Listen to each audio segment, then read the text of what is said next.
लोकनाथ मंदिर पारादीपगढ़ विश्व प्रसिद्ध लोकनाथ पुरी रे अच्छे आज्ञा शिव भाव में किंतु आम पारादीपगढ़ में लोक कथा हिसाब से आम विष्णु कही था कई शिव कही था कि तार प्रकृत तथ्य आम पूजकों सह आलोचना कलापर जाना किंतु आज ये जो श्रावण मासर शेष सोमवार आम मैंने आसीचे शैवपीठ आमर ये अच्छी से प्रभु दर्शन करने सहित बुली देखा आसु शिव पार्वती होती आमर कहले इष्ट से जीवन दे पारती तेणु आम से कौन करूँ शिव पूजा प्रतिवर्ष श्रावण मासरे आम करूँ शिव को जल लगी कले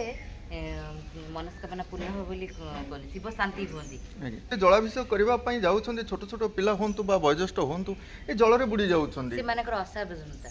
असावधानता जो होता है जदि असावधानता जो होची माँ ताले शिव आमर रक्षा करें कहीं जदि जल में ये सब दुर्घटना घटुची शिव तो होती सबकि ना भगवान सी तो सबकि जानते से तो उद्धार करें उद्धार करें आम जोटा नियम न मानिबा नियम न मानिक बेनियम करवा निश्चित जल आमको नहीं जीव ना निश्चिंत माँ तेणु आमर विश्वास बल भगवान को जाई भगवान पाखु से विश्वास नहीं करी जीवा आमे देखिबा जदि कादोटी अच्छी गोड़ पकेबा कहीं आमे पानी अलग जगार नहीं करी आमे जाई जीवा जेहेतु ये वर्ष शेष हो गला आगंतुक वर्ष पई ए वार्ताटी समाज पई आमर रहउछि आज्ञा जो बंधु माने पानी नहीं जलाभिषेक करबा को जाउछन्ती से माने ऊपर रुहंतु देखि चाहि कि जल नियंतु बड़ बड़ अगभीर नदी को निया अच्छी निया यदि आम हाथ पुरबा तो निश्चित पड़ो ना निश्चित जल अच्छी ता माने नुह आम शिव को पूजा करिया माने प्रखर स्रोत जाई से स्रोत रे पड़ी आम ये करबा सेमती नुह ना आमर सेटा होची असावधानता तेणु ये असावधानता आमको बाहर को पड़ो भगवान प्रति भक्ति रखिक आगू को आमको जावाक पड़ो माँ बहुत बहुत धन्यवाद माँ ये पारादीपगढ़ लोकनाथ होती विष्णु बोली किसी लोक कथार कही आसूला बेले आम शिव भाव में पूजा कर आसुथाऊ आम लोकनाथ पीठ में शिव मंदिर अच्छे ये माँ मैंने आसी श्रावण मसरे शेष श्रावणर जलाभिषेक करते पुण्य मिलता है किपर शांति मिलूँ माँ मान किसी आलोचना करवा जाना किसी मानसिक करते ये मानसिक पूरण है आपण मैंने ना मानसिक कर अच्छा तथापि आम श्रद्धार किसी आम कर अच्छा पिला माने तुम आसीच पाठ पढ़ारे किसी भल नंबर रखापी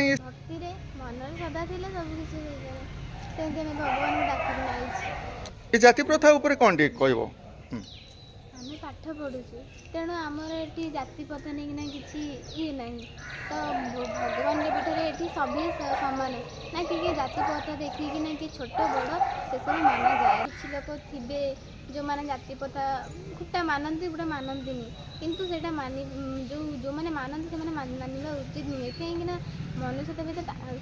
तो रक्त अच्छे आम भर रक्त अच्छे क्या पानी ना कि रक्त बोली भेदभाव करवा दरकार ना आम मनुष्य भी मनुष्य तेणु आम मानसिक परिवर्तन आने दरकार बहुत बहुत धन्यवाद ये 2026 मसीह आम लोक मैंने किसी कहते भगवान आमर भगवान तुमर ए कथा को लेकर वर्तमान समाज में किसी वार्ता चली आज्ञा श्रावण मसरे बेसिकली कहीं आम भक्त मैंने सब आसी था जलाभिषेक करा से विषय कहे शिवलिंग आम तो गंगा शिव मुंडे गंगा सब कहीं पानी झड़ला सब कि श्रावण मसरे धारा श्रावण गोटे वर्षा अच्छी से टाइम गोटे पानी ढाले शिव मन इच्छा पूर्ण हो गोटे समुद्र मंथन होता है जो मंथन करते देवता मैंने जो अमृत नहीं राक्षस मैंने विषय नहीं से कहते कि शिवलिंग से उठिकी शिवलिंग पानी ढाले श्रावण मसरे मनोकामना पूर्ण हो तेणु से जो गरल पान करते से ज्वालू रक्षा पाइबापी मस्तक गंगा माता अच्छा किंतु ये भक्त मैंने जलाभिषेक कले जो सानिध्य लाभ करेंगे कृपा लाभ करेंगे बोले जो मन में विश्वास आम रही आसे आम ये पूजा अर्चना कर किसी दलित बंधु मैंने पूजा करने को जाते से विरोधाचरण है लोक मैंने किसी विरोध कले आमर ये पीठ में कौन केमती जाति प्रथा को लेकिन अच्छी जो लोक मैंने बहुत पानी नहीं बहुत दूर दूरांतर आसुच्च चली चलिए से शिवलिंग ही ढाई पारे बारण करें कि जो श्रावण मसटा पानी ढाया कथा से ढाई ସେମାନେ ଆସିବେ ମାନେ ଦୂର ବାଟରୁ ସେ ପାଣି ନେଇକି ସେ ଲିଙ୍ଗରେ ଢାଳିବେ। ଛୋଟ ଜାତି ଦଳିତ ଆମେ ଦଳିତ ସାଧାରଣରେ ସେମାନଙ୍କୁ ଆମେ କହି ଆସୁଛେ। ତ ଇଏ ଜାତି ପ୍ରଥା ଏକ କୁପ୍ରଥା ବୋଲି ଆମେ ମନେ କରି ଆସୁଥିଲା ବେଳେ ଏହା ଆମ ମନ୍ଦିରରେ ପୁନର୍ବାର ଆସିଯାଉଛି କିଛି କୁଚିତ ପ୍ରକୃତିର ଲୋକମାନେ, କୁପ୍ରକୃତିର ଲୋକମାନେ ଯେଉଁମାନେ ଆଜି ପର୍ଯ୍ୟନ୍ତ ସେ ଜାତିବାଦ ବିଷୟରେ କିଛି ଜାଣିନାହାନ୍ତି, କିନ୍ତୁ ବାଧ୍ୟ କରୁଛନ୍ତି ଲୋକମାନଙ୍କୁ ସେଇ ଜାତି ପ୍ରଥାକୁ ନେଇକରି ଆମେମାନେ ଚାଲିବା। ଆଜ୍ଞା ତାହେଲେ କେମିତି ଆମ ସମାଜ ଆଗକୁ ବଢ଼ିବ, କେମିତି ଆମେ ହିନ୍ଦୁ ରାଷ୍ଟ୍ର କରିବାର ସ୍ୱପ୍ନ ଦେଖିବା? ହିନ୍ଦୁ ହିନ୍ଦୁ ମଧ୍ୟରେ ଯଦି ଜାତିବାଦ ରହିବ ନା ତାହେଲେ ହିନ୍ଦୁ ରାଷ୍ଟ୍ର ହବ କେମିତି? ମହାତ୍ମା ଗାନ୍ଧୀ ଯେତେବେଳେ ଆମର କହିଥିଲେ, ମହାତ୍ମା ଗାନ୍ଧୀଙ୍କ ଜାତିଭେଦ ରଖିଥିଲେ, ଜାତିଭେଦ ଉଠେଇ ଦେଇଥିଲେ। ଏବେ ଏଇ ଯେଉଁ ଲୋକମାନେ ବର୍ତ୍ତମାନ ଏଇ ଯେଉଁ ମୋଦି ସରକାର ଆଇଲା, ସିଏ କହିବା କଥା ଆମର ଜାତିଭେଦ ରହିବନି, ଜାତିଭେଦ ରହିବନି, ପୁଣି ହବ ପୁଣି କେମିତି? ନାଇଁ ଜାତିବାଦ ଆଜ୍ଞା ଦେଖନ୍ତୁ, ଆମେ ଯେଉଁ ଦେଶ ସ୍ୱାଧୀନ କଲେ, ଆମର ଅଗଷ୍ଟ 15 ଯେଉଁ ଦେଶ ସ୍ୱାଧୀନ କଲ, ସ୍ୱାଧୀନ କାହା ପାଇଁ କରିଥିଲ? ମହାତ୍ମା ଗାନ୍ଧୀ, ଜବାହରଲାଲ ନେହେରୁ, ସୁଭାଷ ବୋଷ ଏମାନେ ସ୍ୱାଧୀନ କରିଥିଲେ। ତମେ ତ କରିନଥିଲ, ସ୍ୱାଧୀନ ସେମାନେ କରିଥିଲେ। ସେମାନେ ଜାତିଭେଦ ଉଠେଇ ଦେଇଥିଲେ। ଆମ ପାରାଦୀପ ଗଡ଼ର ଏ ଶୈବ ପୀଠରେ ଜାତିବୋଧା ବା ଜାତି ପ୍ରଥା ବା ଜାତିଭେଦ ବା ଛୁଆଁ ଅଛୁଆଁ କିଛି ମଧ୍ୟ ନାହିଁ। ବହୁତ ବହୁତ ଧନ୍ୟବାଦ।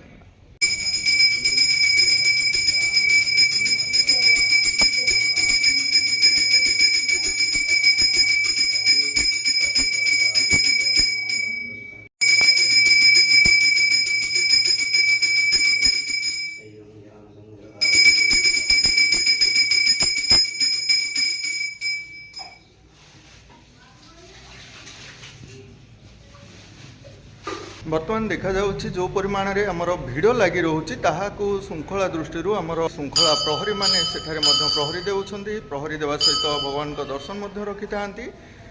ଆମର ଏ ଲୋକନାଥଙ୍କ ମନ୍ଦିର ଏକ ପୁରାତନ ମନ୍ଦିର ଆଜ୍ଞା।